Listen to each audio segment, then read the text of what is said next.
Hello students, welcome to our channel. Chapter number 1 हम पढ़ रहे हैं सेमेस्टर 1 के अंदर, जिसका नाम है बिजनेस। और बिजनेस में आज हम करने वाले हैं डिस्टिंग्विश के ज़रिए हम दो चीज़ें देखने वाले हैं। एक traditional concept of business and दूसरा है modern concept of business. Businesses तो बहुत बहुत पुराने ज़माने से स्टार्ट हुए थे, अभी भी चल रहे हैं, ग्रो कर रहे हैं। ठीक है, तो अभी पहले किस तरीके से बिजनेसेस चलते थे, सेलर्स की क्या थिंकिंग थी, ठीक है, अभी और आज के मॉडर्न वर्ल्ड में क्या कॉन्सेप्ट आ गया है बिजनेस के लिए, वो हम देखेंगे डिस्टिंग्विश के ज़रिए। ठीक है, चलिए स्टार्ट करते हैं एक एक चीज़ें पॉइंट वाइज। सबसे पहला है मीनिंग। ट्रेडिशनल कॉन्सेप्ट में देखते हैं, it places emphasis on profits. It is adopted bye traditional business firms. देखिए, ट्रेडिशनली कैसा था, सिर्फ प्रॉफिट पे ही फोकस करते थे बिजनेसेस, बाकी किसी चीज़ों पे के बारे में सोचते ही नहीं थे कि वो कैसा प्रोडक्ट दे रहे हैं कंज्यूमर को, कैसा रॉ मटेरियल यूज़ कर रहे हैं, एम्प्लॉयज़ को कैसी सैलरी दे रहे हैं, अच्छी दे रहे हैं, नहीं दे रहे हैं, ठीक है, कोई कैसी प्राइस चार्ज कर रहे हैं कंज्यूमर से, कुछ सोचते नहीं थे, खाली प्रॉफिट के बारे में सोचते थे पहले के ज़माने में बिजनेसमैन, कि चलो हमें खाली प्रॉफिट करना है गुड्स या सर्विसेज देके। ये कॉन्सेप्ट चलता था पहले। अभी कैसा है मॉडर्न कॉन्सेप्ट में, it aims to achieve a balance between profit, customer satisfaction and societal interest. It is adopted by professional business firm. अभी आज के वर्ल्ड में भी कैसा है, अभी बिजनेस चल रहा है तो ऑफकोर्स प्रॉफिट के बारे में तो सोचेगा ही। ठीक है, बिजनेस के अंदर रिस्क जुड़ा हुआ रहता है, बिजनेस स्टार्ट किया है, इतना रिस्क लिया है, तो प्रॉफिट अर्न करने की तो बिजनेस सोचेगा ही। लेकिन प्रॉफिट के साथ साथ बिजनेस कंज्यूमर के बारे में भी सोचते हैं, कंज्यूमर ओरिएंटेड गुड्स बनाते हैं, सर्विसेज बनाते हैं, कंज्यूमर ओरिएंटेड बिजनेस एक्टिविटीज़ करते हैं।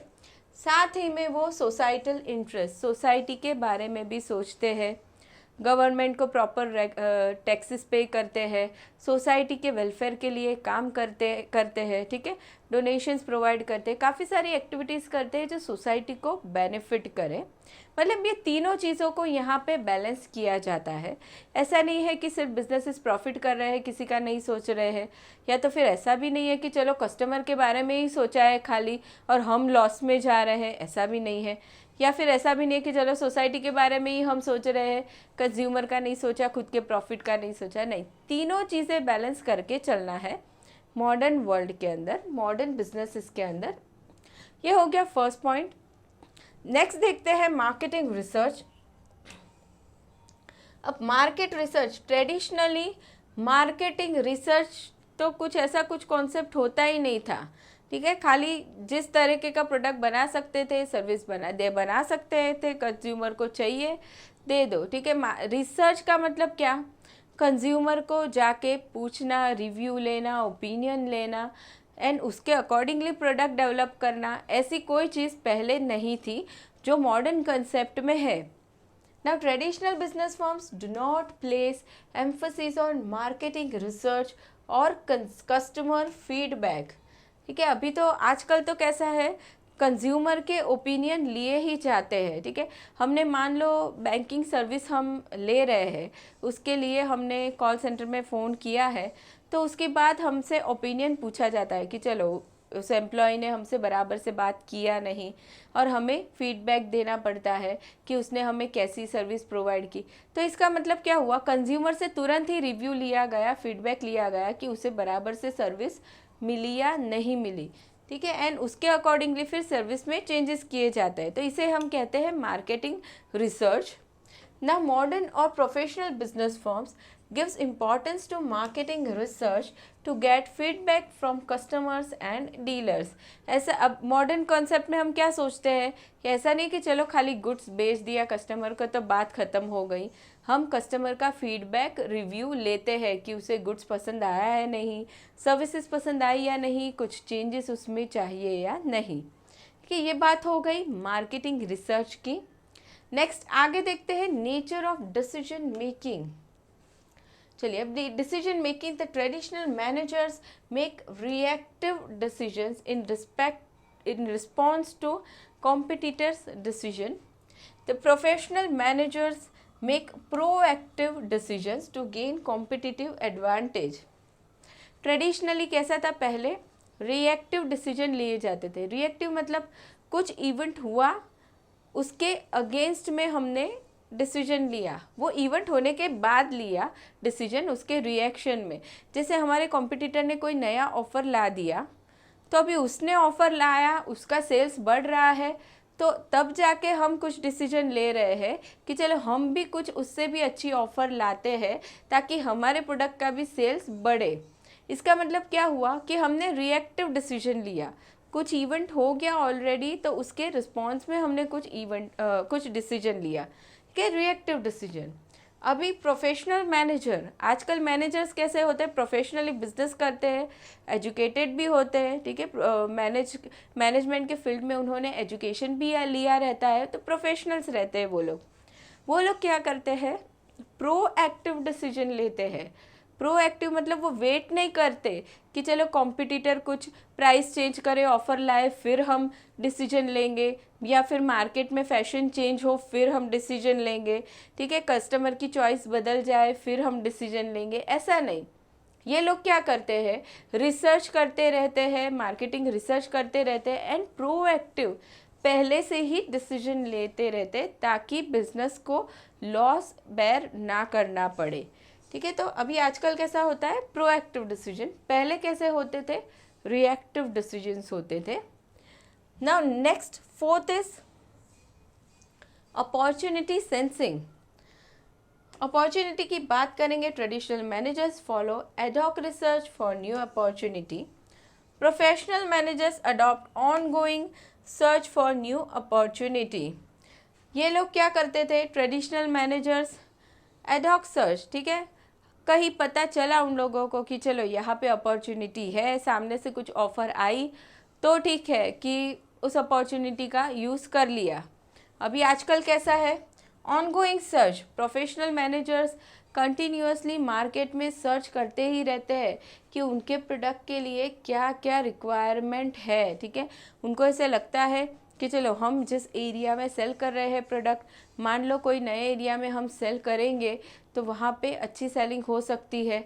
ठीक है, तो वो उस नए एरिया में एंटर करने की ट्राई करेंगे, या फिर उन्हें लगता है कि हम कोई प्रोडक्ट सेल कर रहे हैं, उसके साथ ही हम कोई और प्रोडक्ट भी प्रोडक्शन चालू कर दे, कस्टमर की रिक्वायरमेंट है तो वो वैसा भी कर सकते हैं. ठीक है, तो वो हमेशा ही कंटिन्यूअसली सर्च करते ही रहेंगे कि मार्केट में क्या क्या अपॉर्चुनिटीज़ अवेलेबल है. ठीक है, तो ये हो गई बात अपॉर्चुनिटी सेंसिंग की. Now next one is orientation. चलिए ओरिएंटेशन की बात करते हैं. तो इट इज़ प्रोड्यूसर और सेलर ओरिएंटेड कंसेप्ट. पहले कैसे था, बिजनेसेस सेलर ओरिएंटेड थे, मतलब सेलर जो चाहेगा, जैसा प्रोडक्ट उसे सेल करना है, जिस प्राइस पे सेल करना है उसी प्राइस पे होगा. ठीक है, वैसे ही बिजनेस चलेगा. सेलर ओरिएंटेड कंसेप्ट था. It considers interest of only the seller. खाली सेलर का ही इंटरेस्ट देखा जाता था. अब सेलर का इंटरेस्ट क्या था, ज़्यादा से ज़्यादा प्रॉफिट करना. ये था ट्रेडिशनल ज़माने में होता था. Now next is it is a customer and society oriented concept. Modern business के कॉन्सेप्ट में क्या है, कस्टमर के बारे में सोचना है, सोसाइटी के बारे में सोचना है. कस्टमर को हमने अच्छा गुड्स नहीं दिया, सर्विस नहीं दी, कस्टमर अगर सेटिस्फाइड नहीं है तो नहीं चलेगा, बिजनेस नहीं टिक पाएगा मार्केट में. सेम वे सोसाइटी के बारे में अगर नहीं सोचा तो क्या होगा, हम मार्केट में नहीं सर्वाइव कर पाएंगे. तो ये मॉडर्न कंसेप्ट है. It considers interest of consumers and societies. Customer and society के बारे में सोचना ही पड़ेगा. खाली सेलर खुद के बारे में सोचेगा, प्रॉफिट करेगा तो नहीं चलेगा. Now sixth point is pricing method. Pricing method की हम बात करेंगे.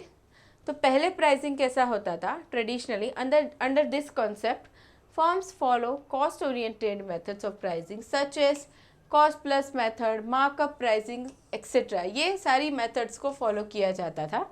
कॉस्ट देखी जाती थी, प्रॉफिट ऐड करो एंड प्राइसिंग कर लो. लेकिन अभी कैसा है, मॉडर्न कॉन्सेप्ट में काफ़ी सारी और भी चीज़ें सोचनी पड़ती है कि सिमिलर प्रोडक्ट के मार्केट में रेट क्या चल रहे हैं, ठीक है, बाकी सारी चीज़ें, कस्टमर कितना पे करने को रेडी है, वो सारी चीज़ें भी सोचनी पड़ती है। तो अभी कौन कौन सी मेथड्स यहाँ पे फॉलो होती है? Under this concept firms adopt market oriented method of pricing such as going rate method, differential pricing etcetera. ये सारी मेथड्स आजकल यूज़ होती है प्रोडक्ट के प्राइसिंग में। Now next point 7th is promotion mix. देखिए, प्रमोशन की जब बात आती है, प्रोडक्ट के प्रमोशन की, तो under this concept traditionally firms place limited emphasis on promotion mix elements such as advertising, salesmanship etcetera. पहले ये सारी चीज़ों पे फोकस करते ही नहीं थे, एडवर्टीजमेंट करना है, सेल्समैनशिप नहीं। पहले कैसा था, सेलर्स तो कम थे, कंज्यूमर्स के पास ज़्यादा चॉइस ही नहीं थी, लोकल एरिया जोग्राफिकल भी लिमिट थी, जहाँ पे सेलर्स के ऑप्शंस भी बहुत कम थे। तो कैसा था, कस्टमर को उन्हीं लोगों के पास, उन्हीं सेलर से गुड्स लेना पड़ता था। तो वहाँ पे एडवर्टीजमेंट करने की भी ज़्यादा ज़रूरत नहीं थी, सेल्समैनशिप की भी ज़्यादा ज़रूरत नहीं थी। तो वहाँ पे बिजनेसेस ये सारी चीज़ों के बारे में नहीं सोचते थे। अभी क्या हो गया है, आजकल मॉडर्न कॉन्सेप्ट में कंपटीशन बहुत बहुत ज़्यादा बढ़ गया है, ठीक है, ऑनलाइन बाइंग सेलिंग का कॉन्सेप्ट आ गया है, मार्केट के लिए कोई रिस्ट्रिक्शन नहीं, जोग्राफिकल रिस्ट्रिक्शन है ही नहीं, ठीक है, बायर कहीं से भी प्रोडक्ट मंगवा सकता है, कोई भी एरिया से, वो पूरे कंट्री की बात करो या वर्ल्ड की, जितने भी सेलर अवेलेबल है, कहीं से भी वो प्रोडक्ट को सिलेक्ट कर सकता है, मंगवा सकता है, ठीक है। तो अब इतना ज़्यादा कंपटीशन हो तो एडवर्टाइजिंग वगैरह पे तो फोकस करना ही पड़ेगा, तभी जाके बिजनेसेस मार्केट में सरवाइव कर सकते हैं। तो in modern concept, under this concept firms give promotion mix such as publicity, advertising, salesmanship, ये सारी चीज़ें यहाँ पे करनी बहुत ज़रूरी हो जाती है इन मॉडर्न कॉन्सेप्ट। अभी नेक्स्ट पॉइंट हम देखते हैं, quality of products. Quality of product की हम बात करेंगे। तो पहले कैसे क्वालिटी होती थी, traditional marketing firms hardly place emphasis on R&D to improve quality and to develop new products. Product की क्वालिटी वहाँ पे भी इम्प्रूव होती थी, लेकिन बहुत कम। R&D, research and development, research नहीं किया जाता था कस्टमर के पास से कि उन्हें कैसा प्रोडक्ट चाहिए, एंड अकॉर्डिंगली जो प्रोडक्ट में डेवलपमेंट करना होता है वो भी नहीं होता था, नए प्रोडक्ट भी ज़्यादा नहीं आते थे, कस्टमर के पास ज़्यादा ऑप्शंस नहीं होते थे। अभी मॉडर्न वर्ल्ड में क्या हो गया है, बिजनेस को कॉम्पिटिटिव एडवांटेज अचीव करना है, मार्केट में सर्वाइव करना है, तो R&D करना ज़रूरी है, ठीक है। R&D करके क्या कर सकते हैं बिजनेसेस, इनोवेशन लाते हैं प्रोडक्ट में, कुछ ना कुछ क्रिएटिव लाते हैं या फिर नए नए प्रोडक्ट्स लाते हैं। Now, professional firms place lot of emphasis on R&D to improve quality and develop new products. Product की क्वालिटी भी बढ़ा सकते हैं या फिर नया प्रोडक्ट भी ला सकते हैं। Now, next is research and development. Traditionally, this concept hardly places emphasis on R&D. R&D वहाँ पे होता ही नहीं था, मोस्टली तो नहीं करते थे R&D, जो टाइप का प्रोडक्ट सेल होता था वही होते रहता था। Now, in modern concept, this concept places lot of emphasis on R&D. आजकल R&D करना बहुत ज़रूरी हो गया है। कोई भी मोबाइल की ही हम बात कर ले, मान लो पहले कैसे मोबाइल्स होते थे एंड अभी कैसे मोबाइल होते हैं, अभी तो स्मार्टफोन आ गए हैं, कैसे आ गए, R&D हुआ तभी आए, एंड और भी कुछ ना कुछ नए फीचर्स आते ही रहते हैं, R&D कंटिन्यूस होता ही रहता है। वैसे ही हम कोई भी प्रोडक्ट ले ले, चेंजेस आते ही रहते हैं, उसमें कंटिन्यूसली इम्प्रूवमेंट होते ही रहते हैं। तो आज के वर्ल्ड में R&D is must. Next is social responsibility. चलिए बिजनेस के रिस्पॉन्सिबिलिटी की बात करते हैं।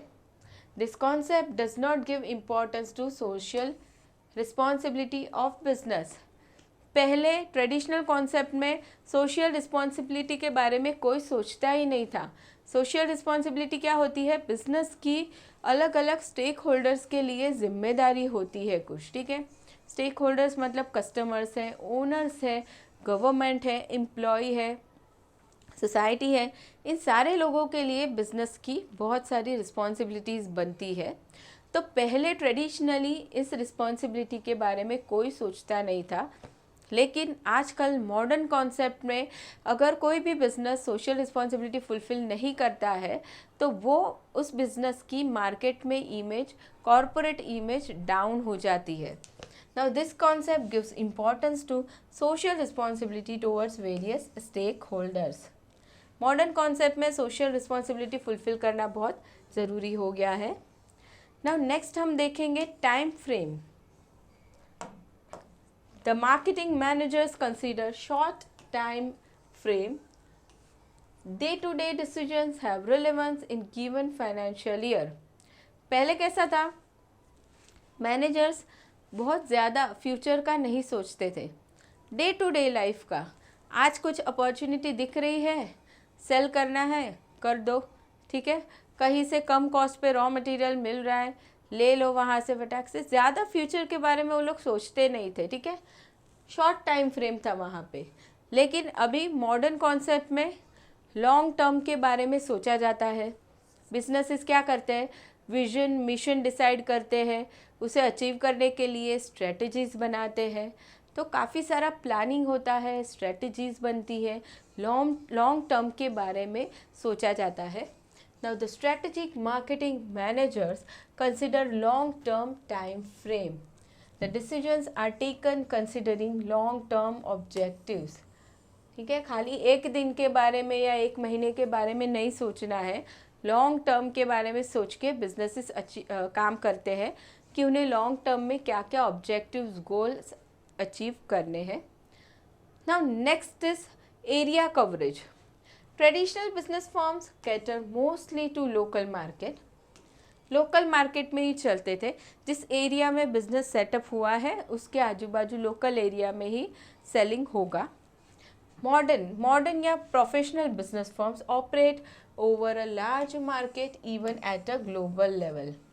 आजकल तो buying and selling business global level पे भी होता है, ठीक है, कहीं से भी गुड्स हम बाय कर सकते हैं, कहीं पे भी सेल कर सकते हैं। आजकल के वर्ल्ड में अभी ये पॉसिबल हो गया है। अभी नेक्स्ट आता है assumptions. Assumption, it assumes that consumer will favor or buy only those products that are widely available and are low in cost. पहले ऐसा था, ऐसा सोचा जाता था और ऐसा था भी। कंज्यूमर्स क्या करते थे, जहाँ पे कॉस्ट कम हो जिस प्रोडक्ट की, वहीं पे जाके प्रोडक्ट लेना पसंद करते थे। क्योंकि पहले कैसा था, एम्प्लॉयमेंट अपॉर्चुनिटीज़ कम थी कंट्री में, ठीक है, इनकम लेवल भी लोगों का कम था, तो इसीलिए लोग क्या प्रेफर करते थे कि कम कॉस्ट में जहाँ पे प्रोडक्ट अवेलेबल हो वहाँ से जाके वो ले लें। लेकिन अभी मॉडर्न वर्ल्ड में ये कंसेप्ट टोटली चेंज हो गया है। अभी लोगों की इनकम बढ़ रही है एंड उसकी वजह से परचेसिंग पावर उनका बढ़ रहा है। तो अभी लोग क्या सोचते हैं, क्वालिटी गुड्स खरीदना ज़्यादा पसंद करते हैं, भले ही प्राइस थोड़ी उसकी हाई हो, लेकिन क्वालिटी गुड्स लेना पसंद करते हैं।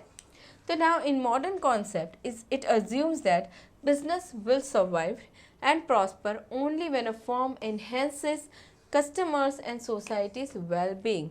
अभी कैसा सोचा जाता है कि वैसा ही बिजनेस मार्केट में टिक सकता है जो कंज्यूमर या सोसाइटी का वेल बीइंग के बारे में सोचता है, वेलफेयर के बारे में सोचता है। मतलब कंज्यूमर को अच्छी क्वालिटी गुड्स देता है, अच्छी प्राइस पे देता है, सोसाइटी के वेल बीइंग के लिए काम करता है, वैसे ही बिजनेस आजकल टिक सकते हैं। नाउ नेक्स्ट इज एप्लीकेबिलिटी की बात करेंगे। Traditional concept. This concept is still applicable where there is seller's market, especially in third world countries. Third world countries में जहाँ पे सेलर ओरिएंटेड मार्केट है, वहाँ पे अभी भी ये ट्रेडिशनल कॉन्सेप्ट एप्लीकेबल है, पूरी तरह से गया नहीं है अभी भी ये। Now in modern concept is applicable mostly in developed markets where there is buyers market. Develop countries में मॉडर्न कॉन्सेप्ट एग्जिस्ट करता है बिजनेस का। अभी नेक्स्ट आता है consumer preferences. It does not give importance to consumer taste and preferences. पहले ऐसा था ट्रेडिशनल कॉन्सेप्ट में, कंज्यूमर को क्या चाहिए, उसकी चॉइस क्या है, उसकी प्रेफरेंस क्या है, उसके बारे में बिल्कुल भी सोचा नहीं जाता था। सेलर जो भी प्रोडक्ट अवेलेबल करके दे रहा है, जो भी सर्विस दे रहा है, वो कंज्यूमर को लेनी पड़ती थी, उसके पास कोई ऑप्शन ही नहीं था। And now in modern concept, consumers likes and dislikes are considered in designing the product। अभी किस चीज़ पे फोकस किया जाता है? Consumer satisfaction. अगर कंज्यूमर खुश नहीं है, उसे कुछ पसंद नहीं आया, तो फिर बिजनेस सक्सेस नहीं हो सकता, ठीक है। उसे कंज्यूमर को अच्छा लगे वैसा ही गुड्स देना होगा। तो इसीलिए कंज्यूमर की लाइक्स एंड डिसलाइक्स बहुत इम्पॉर्टेंट है बिजनेस के लिए। बिजनेसेस क्या करते हैं? मार्केटिंग रिसर्च करते हैं, कंज्यूमर्स के ओपिनियन लेते हैं, उनके रिव्यूज़ लेते हैं, फीडबैक लेते हैं। क्यों लेते हैं? उससे उनको पता चलता है कंज्यूमर की लाइक्स एंड डिसलाइक्स क्या है, एंड उसके अकॉर्डिंगली वो प्रोडक्ट में चेंजेस कर सकते हैं या प्रोडक्ट को डिज़ाइन कर सकते हैं। तो ये हो गया कंज्यूमर प्रेफरेंस के बारे में। Now next is competitive advantage. अब traditionally this concept hardly places any emphasis on competitive edge in the market. पहले कॉम्पिटिटिव एडवांटेज के कॉन्सेप्ट के बारे में कुछ सोचा ही नहीं जाता था, ज़रूरत ही नहीं थी, क्योंकि पहले इतना ज़्यादा कंपटीशन बिजनेस के लिए था ही नहीं, ठीक है। इसके लिए उन लोगों को उतनी मेहनत करने की ज़रूरत ही नहीं थी कि उनके पास कुछ ऐसा स्पेशल चीज़ें हो जिनकी वजह से वो कंपटीशन में आगे बढ़ सके, कॉम्पिटिटिव एडवांटेज ले सके। इतनी ज़्यादा चीज़ें सोचने की ट्रेडिशनली कोई ज़रूरत ही नहीं थी। लेकिन इन मॉडर्न वर्ल्ड अभी कैसा हुआ है? कॉम्पिटिटिव एडवांटेज अचीव करना बहुत ज़रूरी है। मॉडर्न और professional forms make every possible efforts to gain competitive edge in the market. अभी आजकल के बिजनेसेस में वो लोग ट्राई करते हैं कि उनके पास कुछ ऐसे फीचर हो, या तो फिर प्रोडक्ट अच्छा हो, या फिर प्राइसिंग अच्छा हो, या फिर टेक्नोलॉजी अच्छी हो, कोई चीज़ ऐसी हो जिसकी वजह से वो कंपटीशन में सर्वाइव कर सके, कॉम्पिटिटिव एडवांटेज ले सके। आजकल के कॉन्सेप्ट में ये ज़रूरी हो गया है कॉम्पिटिटिव एडवांटेज। चलिए, इसी के साथ हमने ये डिस्टिंग्विश बिटवीन देख लिया कि ट्रेडिशनल कॉन्सेप्ट क्या था बिजनेस के लिए एंड मॉडर्न कॉन्सेप्ट क्या है। नेक्स्ट लेक्चर में हम स्टार्ट करेंगे objectives of business part 1। Objectives के बारे में पढ़ेंगे हम बिजनेसेस के। नेक्स्ट लेक्चर में मिलते हैं। नेक्स्ट लेक्चर में। Thank you so much students.